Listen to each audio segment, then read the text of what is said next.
Hi, welcome to a joint venture and co show, coming to you live the first Wednesday of each month. Thanks for joining and or watching our replay.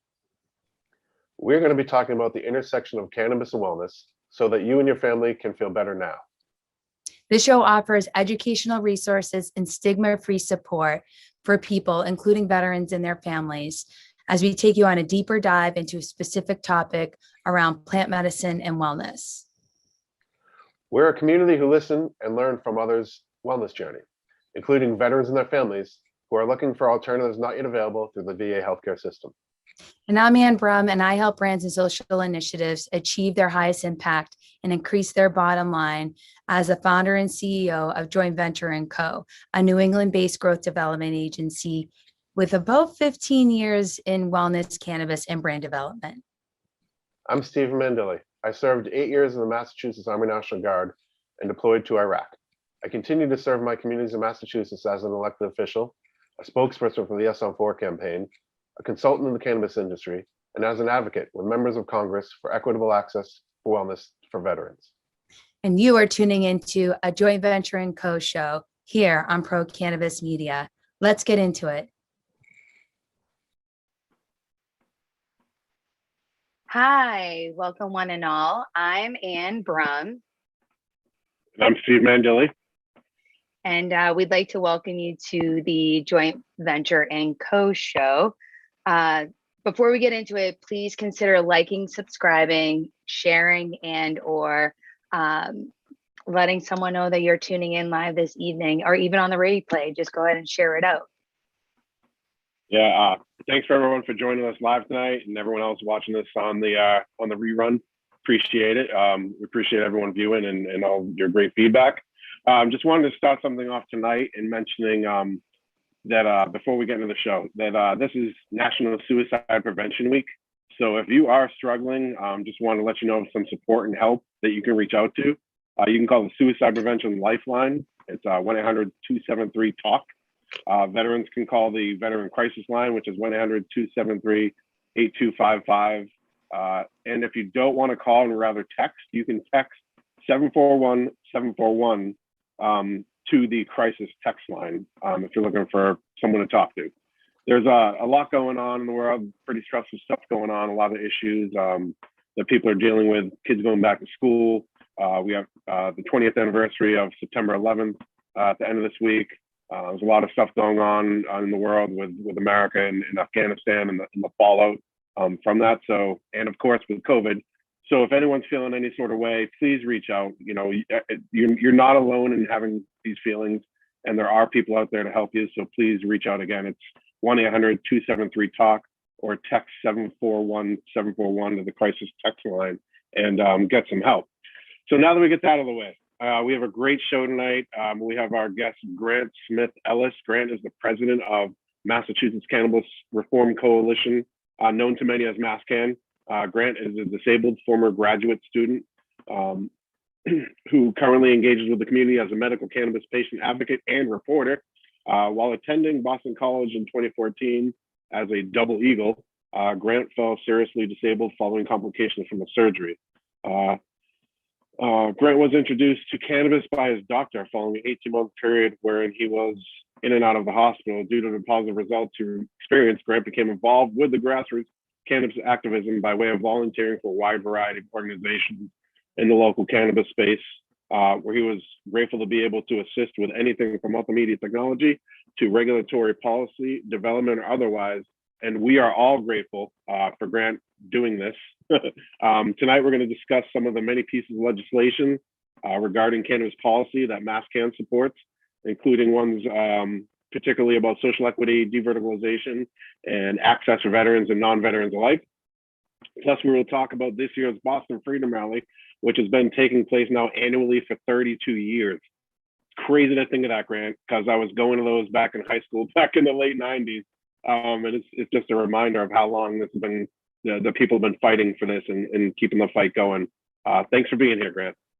No, thank you so much for having me, Steve and Ann. Really an honor to be with both of you, and I'm so grateful you've been able to give us some time to talk about some of these important pieces of legislation and also the the rally. There really is just so much going on at all times, it seems.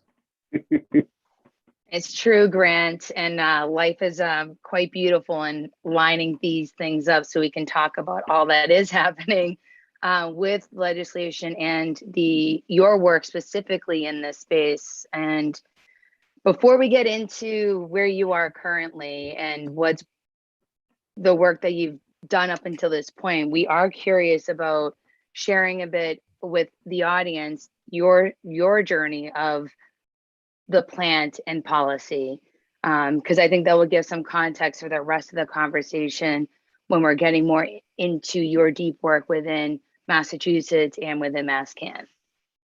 Oh, sure.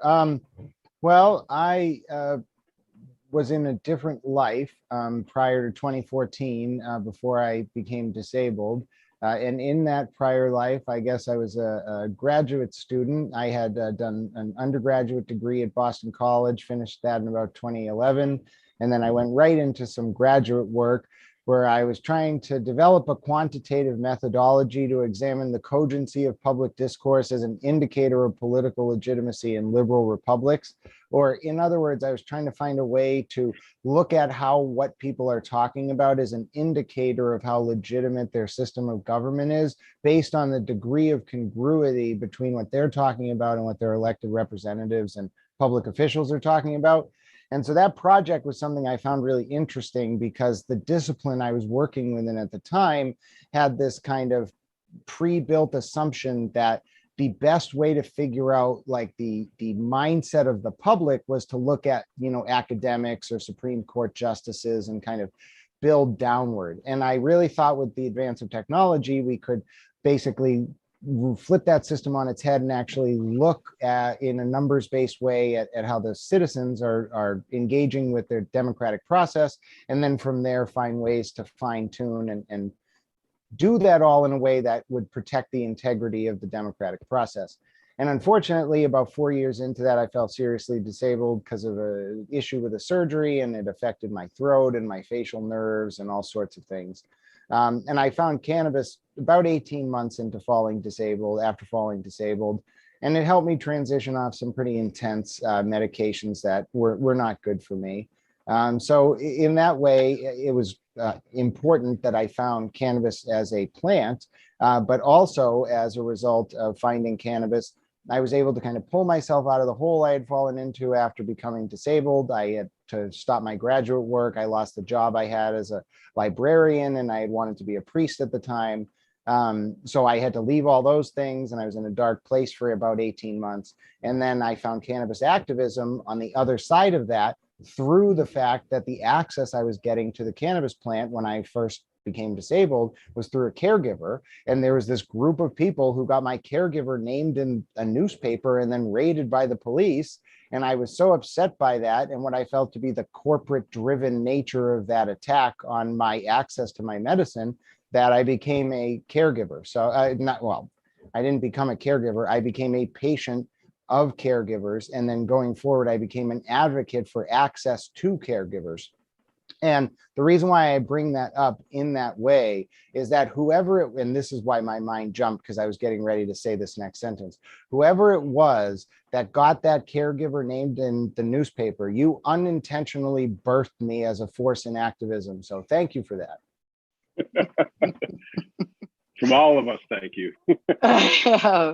And I think a lot of folks too, or the general public or the mainstream they're like, what, pot and politics? And we're like, yes, it's to create long, systemic, sustainable access. It does typically start at a legislative level, especially when it comes to something that's prohibited at a federal level.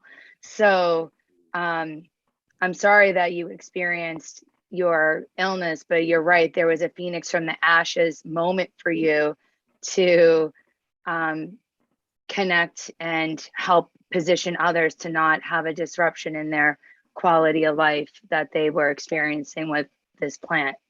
So sucks, but kudos to you. And thank you for sharing that story and sharing the journey. And I just want everyone to know that to have access to cannabis, it does mean getting involved, being informed at a basic legislative level, locally, regionally, state, and federally. It's good to know what's going on for sure.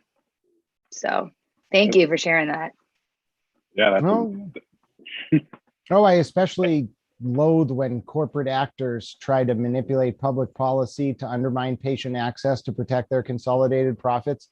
Like it drives me up the wall. And then I sit for 12 hours, compulsively getting information out, trying to stop it from happening. So in some sense, I'm appreciative that they give me that amount of inspiration, but it also speaks to a fundamental breakdown in the American republic that companies even would in the first place think that it's appropriate to use public policy as a way to protect an oligopoly. But I guess that's where we are at this point. So.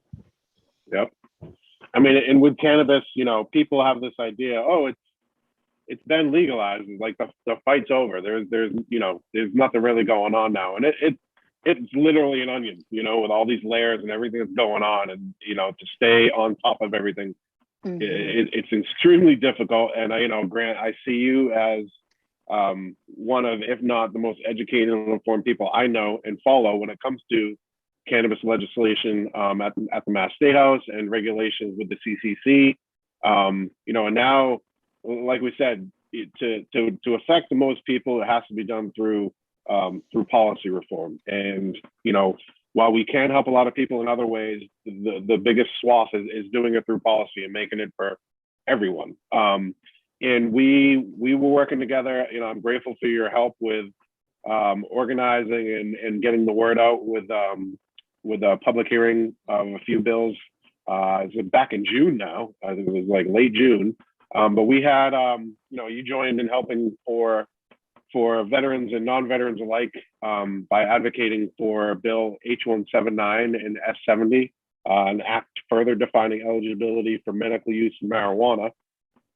It was a great hearing, lots of powerful testimony that was given from people that I knew and hadn't heard those stories before, like very emotional, very, very moving, and like I said, very powerful stories. Let's talk about some of the reasoning behind, like I'd said with the veteran bills, we're looking at access. So a veteran no longer would have to go see an outside doctor, because even there, while there are good doctors out there that are reasonably priced, there are some out there that really take advantage of knowing that they're the only access if they want to go to a medical dispensary. People can have caregivers, but a lot of mainstream people, I think, are just looking for the access and the easy access of a dispensary, and to have a barrier such as like cost for that. We want to see what we can do to change that. And all we have to do is look at what other states have done, not reinventing the wheel. So I'd like to hear some of your take on the bills and how those really help increase access for everybody. Oh, yeah. Well, so one quick thing, you actually do need a medical card to have a caregiver. The rules related to caregivers just changed. Not that, and we can come back to this later. You can actually have 5 medical patients now per caregiver, but you can't actually get access to a caregiver without the card.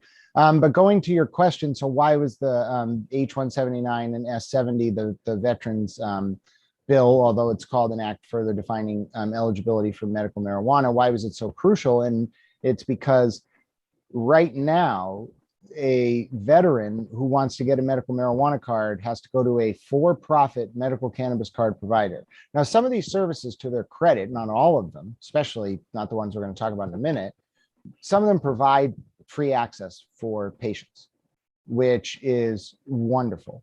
And this bill does other things too, related to the qualifying conditions, which are crucial, especially for PTSD. But the real meat of the opposition was not, although some people didn't even want PTSD added, which I think is outrageous, but the real meat of the opposition to the bill was related to this second provision, which would allow veterans with disability rating, I believe, or veterans with disability paperwork from the VA to get a medical card without going to a for-profit medical card provider. Now, I was mentioning that some of those medical card providers, to their credit, did not oppose that bill, and they also give free medical cards to veterans. kudos to those folks for doing so. But there are some firms that view the ability for disabled veterans to get free medical cards as a threat to their bottom lines. And unfortunately, there was an instance where there was opposition to this bill dating back to when it was first introduced by you, Stephen. I forget if it was a citizen bill or if you got your legislator to sponsor it initially. But I remember it was, it was sabotaged then, and I'm sure the same interest wanted to sabotage it again this time. And it's a pure profit thing. The people view laws as a way to protect their golden goose, and disabled veterans are not a golden goose to milk for profit.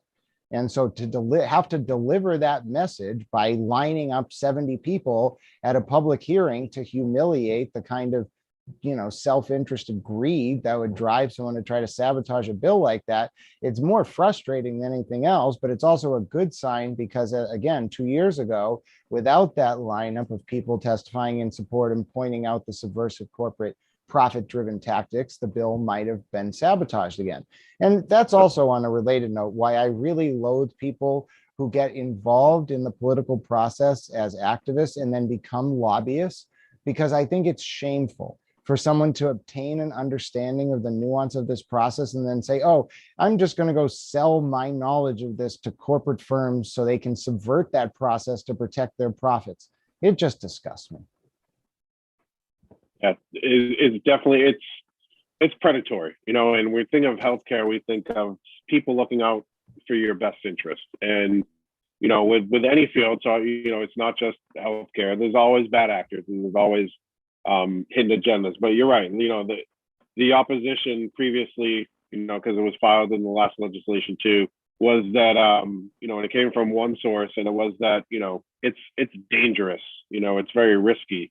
And I'm thinking, if there's any subset or, segment of the population that knows risk and knows how to handle danger, and it's the veteran community. It's the people that are sent to do some of the most, dangerous tasks that can be asked of. So it was just absurd that, someone is going to tell people that are, walking streets and war zones with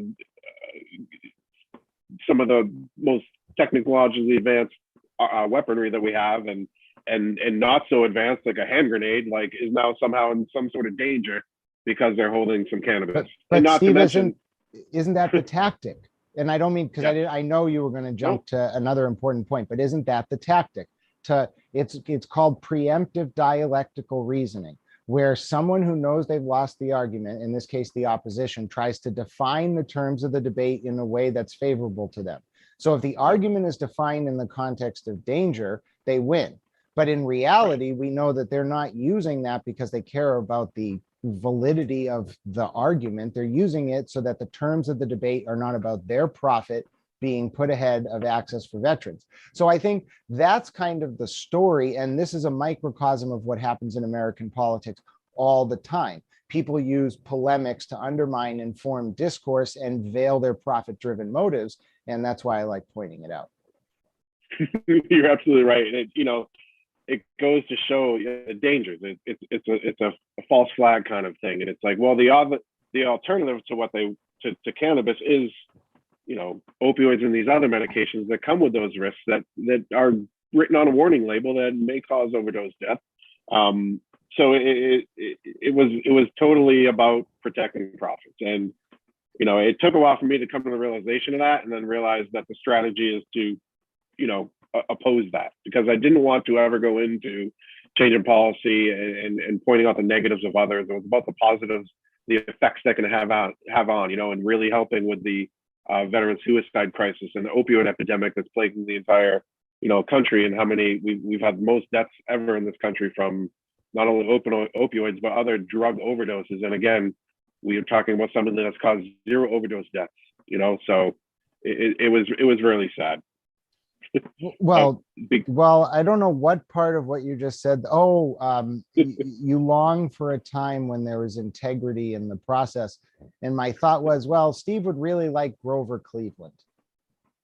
I don't know if you've ever read a book about Grover Cleveland, but he shared your sentiments wholeheartedly. And there's a great book about him called Grover Cleveland, An Honest President. And I've been listening to it over the past few weeks. So for whatever reason, something you said there brought me to Grover Cleveland. And, I think you might enjoy that book.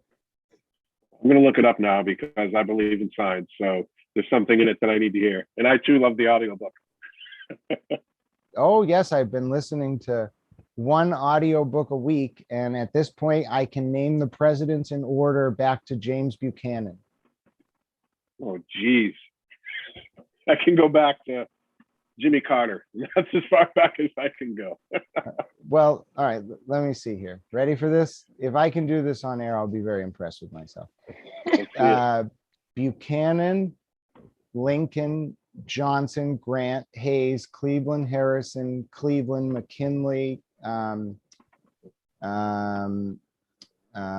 Teddy Roosevelt, William, Howard Taft, Woodrow Wilson, Harding Coolidge Hoover, FDR, Truman, Eisenhower, Kennedy, Johnson, Nixon, Ford, Carter, Reagan, Bush 1, Clinton, Bush 2, Obama, Trump, Biden. And I think that's it, but I missed Chester A. Arthur. He only was president for a year and got assassinated, and that's when Grover Cleveland's first term started.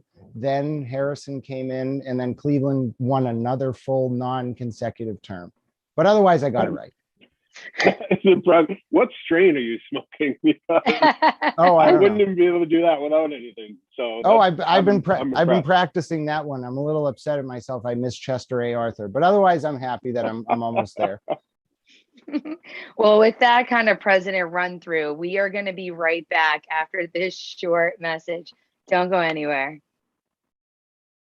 Hello, and thank you again for tuning into the Joint Venture & Co. show. We would like to remind everyone that they are not alone, and there are resources available for you or someone you know who is in crisis. Below are both the Veteran Crisis Hotline number and the National Suicide Prevention Lifeline. Jot them down, take a screenshot, and share it with your friends. It's confidential, available 24/7, and can connect you with people who care and want to help you get through these tough times. You matter, and please never give up.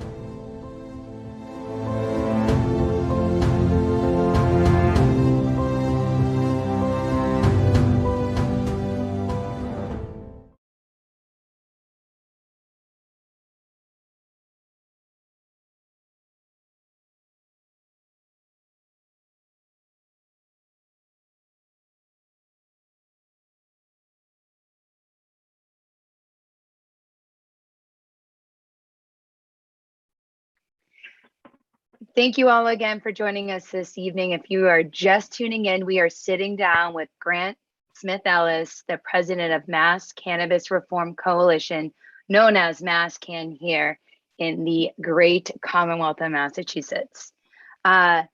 We want to just thank you all for joining our discussion today. We hope you are learning and continuing to find interest and what it means to have access to this sacred plant. Please make sure you share this with a family member, a friend, your someone that you care about, or a military person, so that they can learn more about this wonderful plant and others who are helping to create access and these various wellness modalities as well to help us live our best life. I'm going to go ahead and pass it to Stephen. He's going to ask the next question for our guest, Grant Smith-Ellis. Thanks, Ann. So we covered a bit of, presenting legislation a bit there, but now we're going to get into, how it goes from that being presented and how people, are the driving force behind all policy. So let's talk about the ways that we, the people, have the power to ensure these pieces of legislation and others are passed by our elected officials. And let's not forget the only reason we have decriminalized and made cannabis legal in Massachusetts is because the voters wanted it and got out and supported it and voted the passing. So, we've got the two bills. We just finished August, was it recess or just break? And now they're back in session currently after Labor Day. So now is the time where we really have to get back on it. And Grant, if you want to talk about ways to have people communicate to their legislators, please. I'm glad you brought us back on track after my 150-year historical diversion, because we were talking about how people subvert politics to advance their profit-driven agenda. And even if you are able to identify how that's happening, for example, with the Veterans Access to Medical Card bill, that doesn't mean that you're automatically going to get the legislation that you're supporting passed. Like, the first step in the process is defining the terms of the debate in a way which undermine corporate subversion. That's just step one. Step two is getting the piece of legislation passed. And that, I mean, most people are familiar, at least were familiar, it shows my age, with the Schoolhouse Rock video about a bill becoming law. But in reality, it's more akin to a very hard to find 1987 Saturday Night Live skit about how corporate forces influence the lawmaking process, which is itself well worth watching. It's a parody of the Schoolhouse Rock about the bill in a way. I think Go ahead. No, please. I think we know that it's a 13-step process here in the Commonwealth for a bill to actually be passed. So we've mapped it out, and it takes years, literally, and also to mobilize the public to know about the bill and to provide testimony. It is quite the information campaign, and also not all info is created equally. So, like, to know your source, to vet it out, like Grant is for us, thankfully, here in Massachusetts, like, for real, Grant. Well, no, it's such a good point, because it's a numbers game, and I'm also glad you pulled me back, because I was losing my train of thought. It's a numbers game because it's not just the process of getting a bill through, it's that there's so many bills competing. So there's like 89 cannabis bills alone. There's probably, like, I don't know, hundreds, if not thousands of bills in the actual legislature, and it's a 2-year session. So even if you get all of the dominoes lined up, even if you have a strong amount of support, even if for some strange reason you manage to get the support of leadership, that still doesn't guarantee it's going to pass. The other weird thing, and I think this plays into it as well, is most folks don't know, as progressive as Massachusetts is, we have one of the least transparent legislative processes in the entire country. For example, most people don't know that you can't find out how your rep votes in committee. You can only find out the yays and nays. You also can't, like, for example, when amendments get voted on, if you've ever watched the Massachusetts House of Representatives, when they actually do votes, what happens is there's a bill that comes up for a vote, and then there's something like 100 amendments or something. All of a sudden, like 98 of them will get withdrawn, and they'll vote on like 2 or 3 of them, maybe 5 or 6 on a big bill. And what happens is leadership brings people into a room and is like, you can't have your amendment, and it doesn't even get voted on. And so there's this very strange, archaic system that goes, and I mean, the fact that we have a giant cod that sits over the House of Representatives is probably a testament to the archaic nature of the system. But the problem is that it filters down into the process, which undermines transparency, which then means that even if you get everything lined up, which was my point earlier, and the stars align and you get everything in your favor, you still only have a 5% chance of getting a piece of legislation passed. Well, okay, so even though there might be the 5% that ends up, like, we the people, like, I still want to participate and support, and yes, understanding that it might be a 5%er, but the impact that 5% of bills can have for those who are unaware, or for the next few generations, what can we do, for the mainstream folk that's like, I live in Uzbekistan, Illinois, or whatever. I don't even know if that's a real town, but Uzbekistan, and I'm, we're going to be installing, actually, Illinois' cannabis market is not yet. I'm going to another cannabis market, and I want to, this vote's coming up in my town, in my neighborhood, like, what are some ways that folks can become aware, both locally and at a state level, to give them some encouragement that some of the process does work, and when it does, it works really, really well? Well, I would say the first thing is don't feel alienated by power structures, because if you're trying to get involved, there are going to be people who don't want you involved simply because they're trying to protect their ability to undermine the process to protect their own personal interest. So that's thing one. The other thing is, I don't know, I think it was Margaret Atwood, and I don't know why I know the fact that this was the person who said it, but I believe she said, never doubt that a small group of committed and well-meaning people can change the world. In fact, it's the only thing that ever has. And that's really what it's about more than anything. You can will anything into existence as long as you understand the chessboard and the realpolitik of it, and you're willing to play the same games. It's not, I was talking to someone earlier and explaining the distinction between form and content. And I use the Hegelian conception of thesis and antithesis coming together to form a synthesis, which then breeds a new thesis, and the process repeats. And I was giving that as an example of how to weaponize the tactics of these forces that know how to usurp the political process in a way that's benevolent. And you can do it by adopting the form without the content. And the greatest way to think about this is, it's been said, and Hegel was a philosopher in the 1700s, but it's said that the form and content of Hegel's philosophy met at Stalingrad. And if you understand that reference, you'll understand what I'm getting at here. It's not per se the tactics, it's how you use them. And I think that's what the insight is. It's weaponizing the tactics you see people using successfully to undermine the process, to make the process better and make it more benevolent, transparent, and otherwise. Yeah. And when, we're talking about, ways to communicate, I guess with legislators, because they're the ones that have the vote. So we're going to reach out to them. And, from my point of view, I know, like, when I come and I'm like, all right, this is what I'm like, all right, I have to refine it and make it so it's not in a negative light, because I want to call in and be like, when veterans are coming to you for things that are going to help veterans, you need to listen to them and you need to take action, especially when you are the people that are, you'll show up to the parades for them, and you'll put them on a pedestal on Memorial Day and Veterans Day.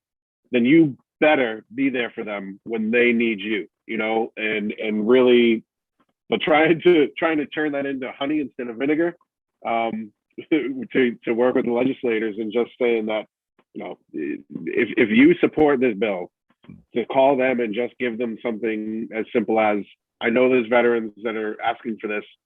I really would like you to support veterans in being for them and answering the call. It can be something as simple as that. Am I right, Grant? Or does it need to be, something more about the bill? Or I think it depends on what you're trying to accomplish. So I think you probably have you have a wide audience. Probably you're going to have some folks who are, working their day-to-day jobs and going about their lives, and they're going to make this 3-minute call, and they're not going to do it again for 12 months. And if you're doing that, yes, be informed, know what the bill is, and know what you're asking for, be direct, and move on. If you're trying to become a systemic force and, shape policy, you have to, and Stephen, I think you're a good example of this, you have to approach things very differently, because then it becomes a game of chess, not a, filing a comment card and that kind of thing. So it really depends what you're trying to get out of the process. And I think that is a reflection of the fact that not everyone, and it's a sad reality in some ways, not everyone is afforded the luxury of being able to engage with the political process on a level deep enough to shape policy. Some people just have to say, you have to say, this is what's going on. And this is the problem. And it brings us to a fundamental axiom, perhaps, which is that when people abdicate, whether it's intentionally or as a byproduct of their need to survive, when they abdicate their duty to be informed in the civic arena, it per se means that they're going to look to people who are authoritative sources, which opens the door to predators, because you do not have a lot of authoritative, benevolent people.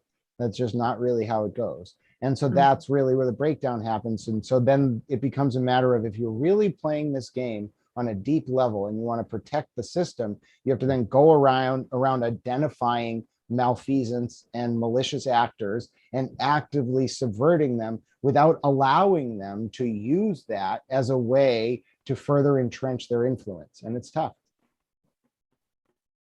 It is. And you made a great point. Like we're trying to change the system, and the system, the institutions don't take kindly to that much change. It's not something that, you can just do it on a whim. And like you're saying, with only 5% of bills passing, it could take you many, 3, 4, 5 sessions to get something through. And the important part is to stay on it. Like you said, it's chess. It's the long game. So you have to,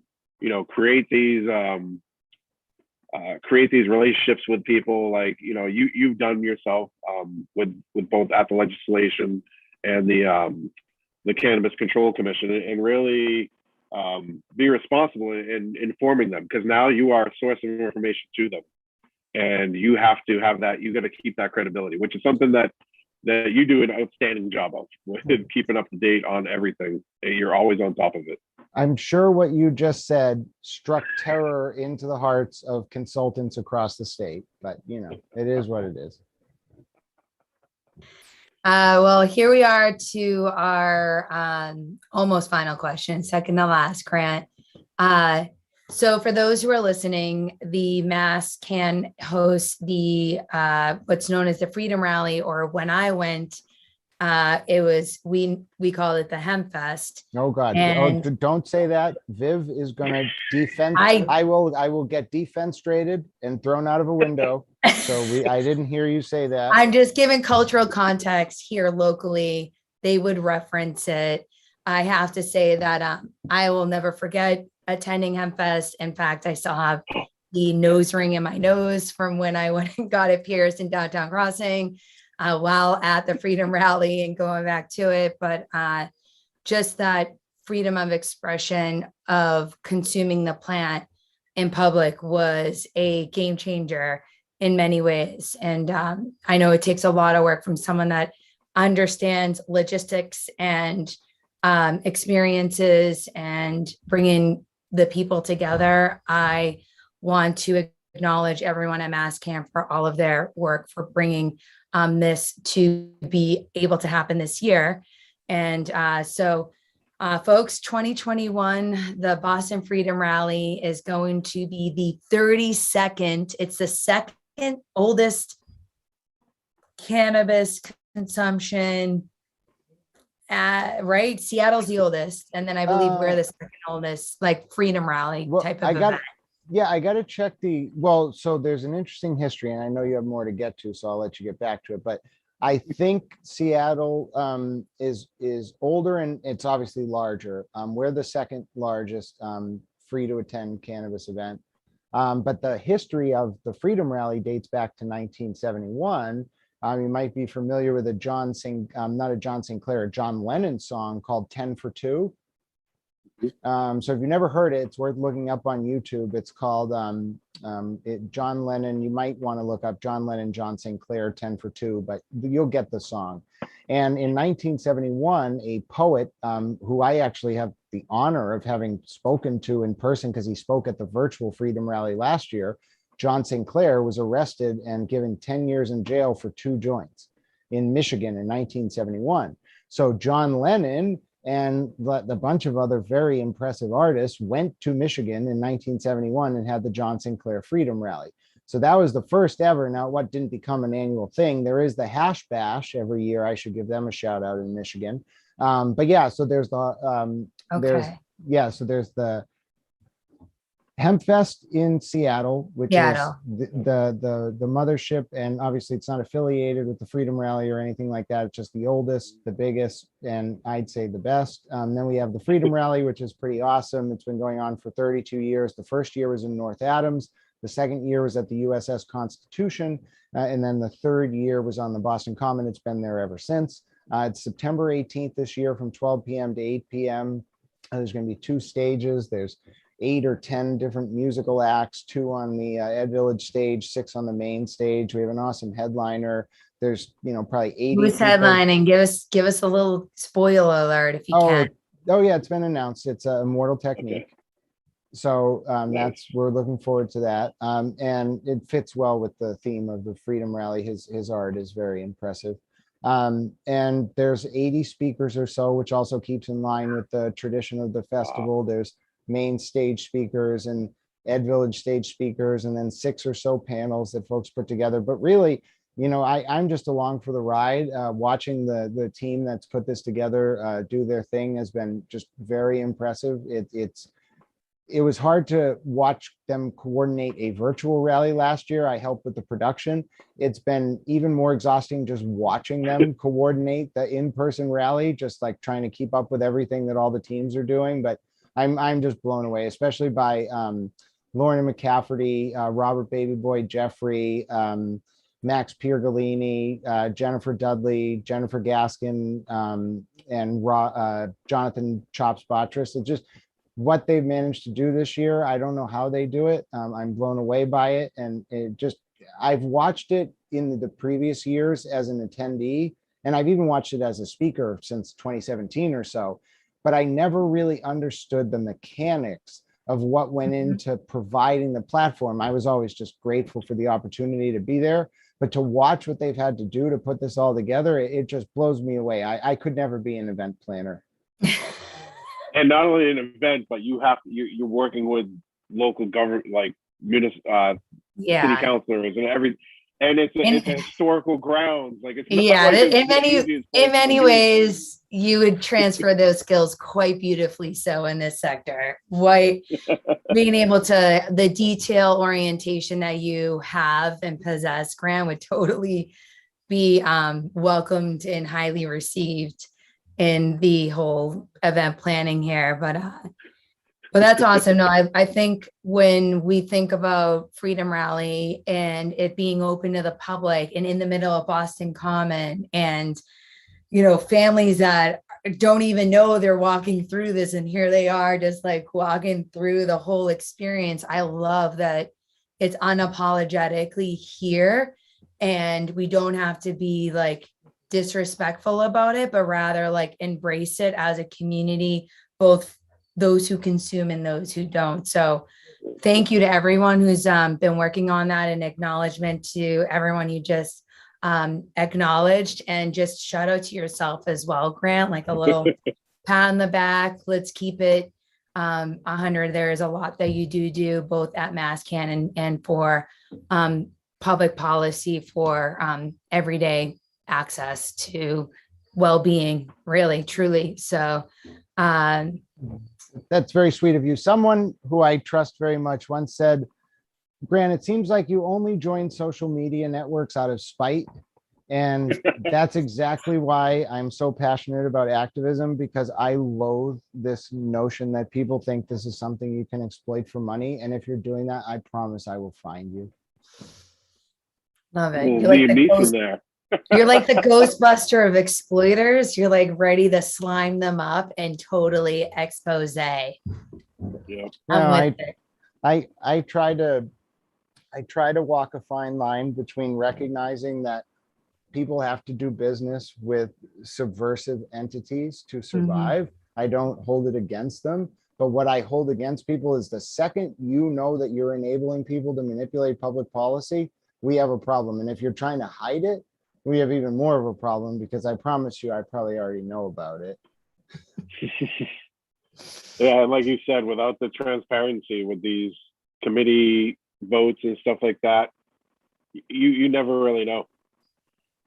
Oh, I love not putting, well, yeah, especially with committee votes, but I also like it's good for there to be a healthy dose of fear among people engaging in subversive manipulation. And that's fundamentally why we have an anti-corruption, unit. And it's why we have people who protect the integrity of the system.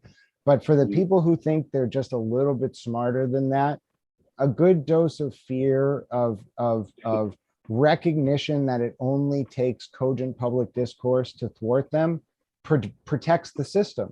And if you don't have that, Plato said that we descend naturally from democracy which is like government by landed property owners, to oligarchy, to democracy, to tyranny.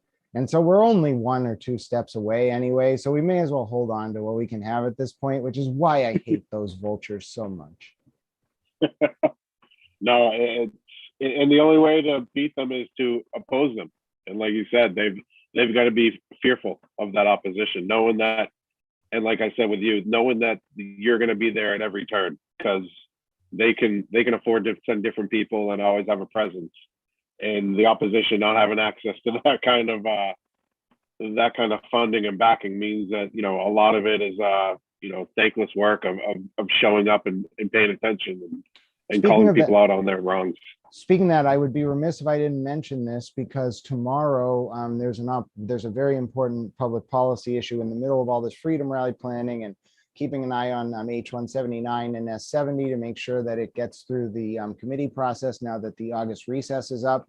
In Cambridge, there's a very important ordinance committee hearing tomorrow related to their local level equity priority period. And I don't want to keep us too long, because I'm sure I already have, but I do want to emphasize that there's a huge problem in licensing of equity companies in Massachusetts.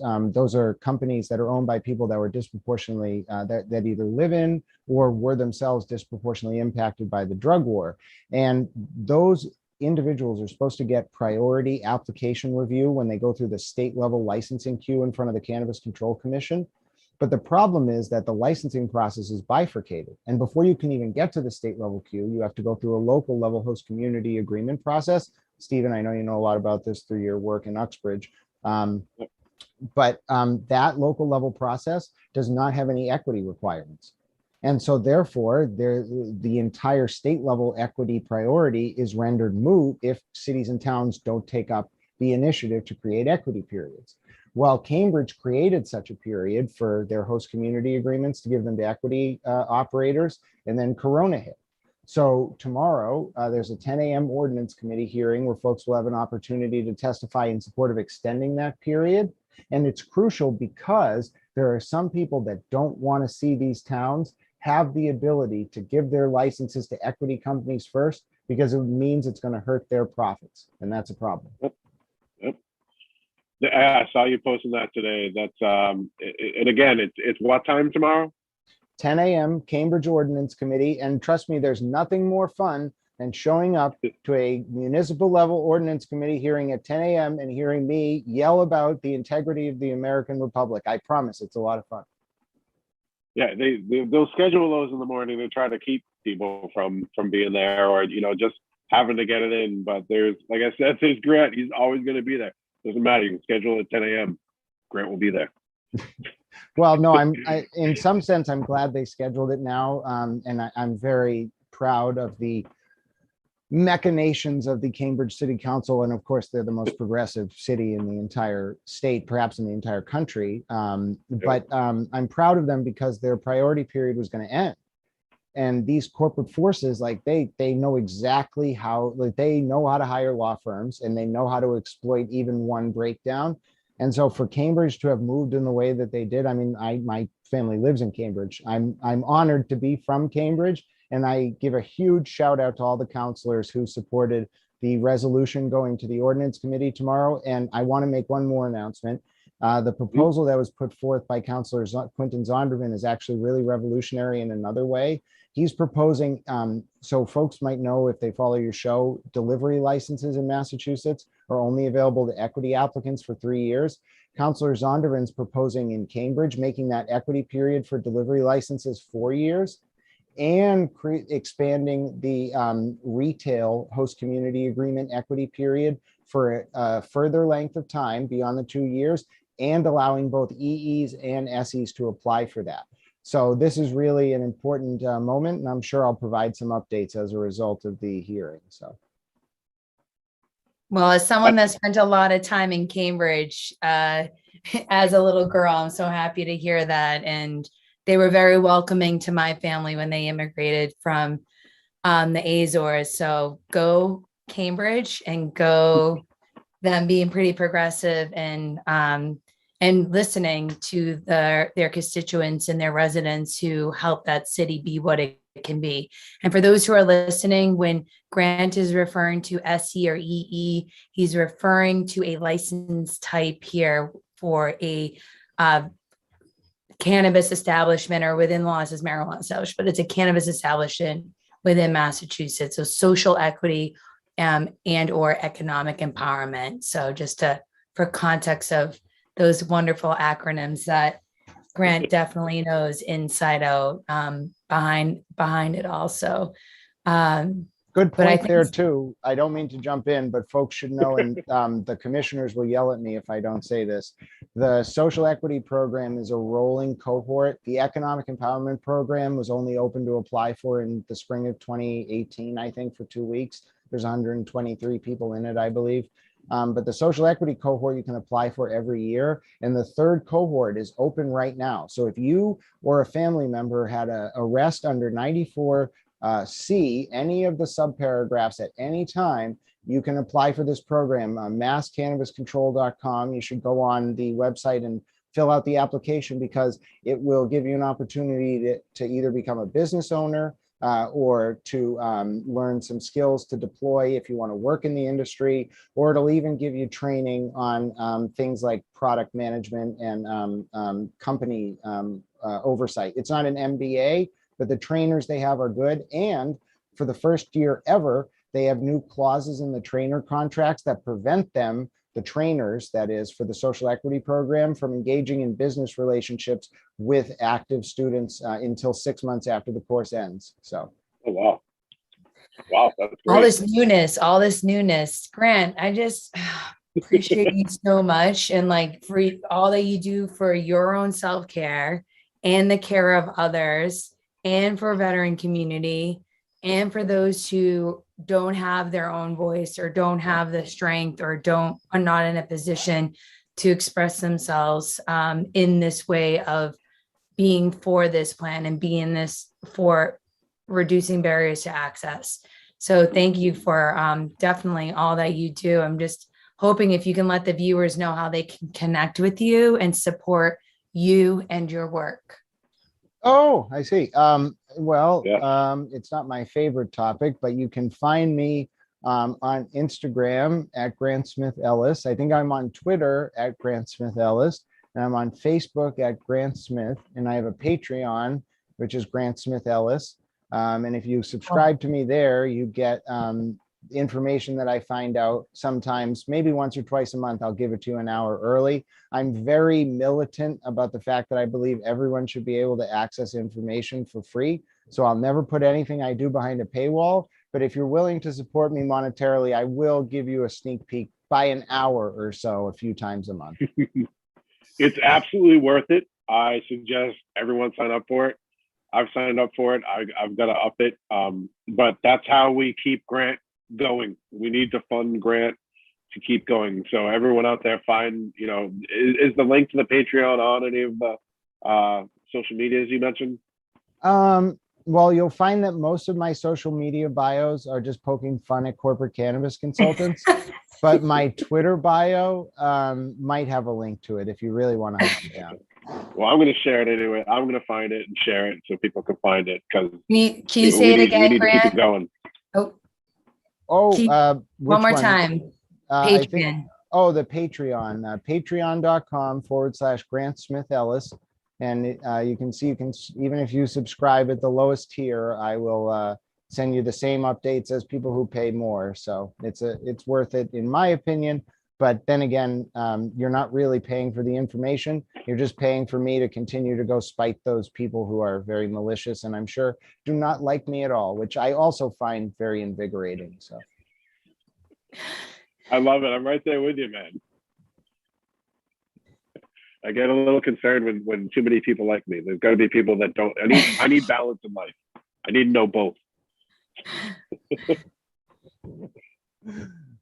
Well, thank you both very much. It's been, Yeah. I mean, I don't mean to end your show, but I didn't Oh, even no, realize it's No. getting close to 9. So we're it's been we're very in awe pleasant. of Grant Smith-Ellis. That's all. Yeah. We're in awe Oh, of it. okay. Oh, It's been a bless. pleasure learning more about like your personal journey and what's brought you to cannabis and policy. And truly you were born for this in many ways. And I'm again, through unfortunate circumstances, it really has led into this path of healing for yourself, but also creating other paths for folks to choose their own path of healing, should they choose to embark on this journey here with this plan. So yeah, thank you very much. And thank you everyone who's tuned in and or shared or talked about it, this show, or passed on this link, or if you're watching on the replay on Roku.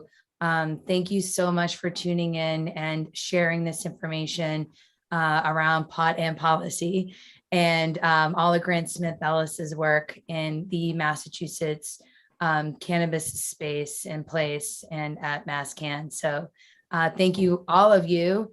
And you can find more out about Stephen and I and the work that we do at Joint Venture & Co. at jointvco.com. And if you're a company or social initiative that needs any sort of assistance with strategy and brand that share our values and ethics around wellness and cannabis, we would love to connect and support you. Stephen? Yeah, thanks everyone for tuning in. Thank you for Grant for joining us. Thank you for the man behind the scenes, Mr. Dan French. We'll be back next month. We used to be every first Wednesday, but that could change. Stay on the lookout. But we will be back next month with another show for you, another great guest. Again, this has been an awesome discussion and getting to learn a lot about you, Grant. I'm sad you weren't able to become a man of the cloth like you wanted, but I'm really glad you didn't. So thanks for joining us, Grant Smith.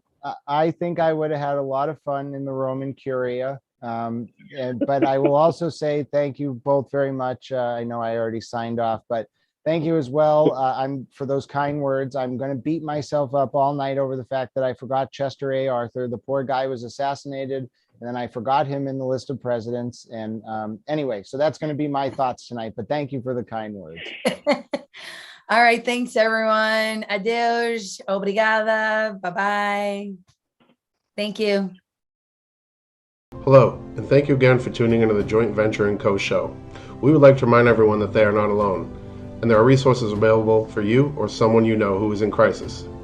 Below are both the Veteran Crisis Hotline number and the National Suicide Prevention Lifeline. Jot them down, take a screenshot, and share it with your friends. It's confidential, available 24/7, and can connect you with people who care and want to help you get through these tough times. You matter, and please never give up.